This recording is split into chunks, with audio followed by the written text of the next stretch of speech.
తాడేపల్లిగూడెం శంకర మఠం స్ఫటిక శివలింగం అని ఈ మధ్యలో ఒక యూట్యూబర్ మేడం గారు బాగా చెప్తున్నారు. సో శివాభిషేకం అనేది నాకు చాలా ఇష్టం అండి.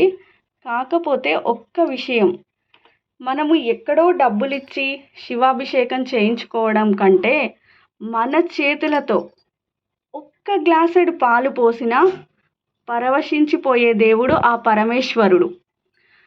మీరలా మాస శివరాత్రి రోజు మీ చేతులతో స్వయంగా మీ దగ్గర ఉన్న శివునికి అభిషేకం చేయండి.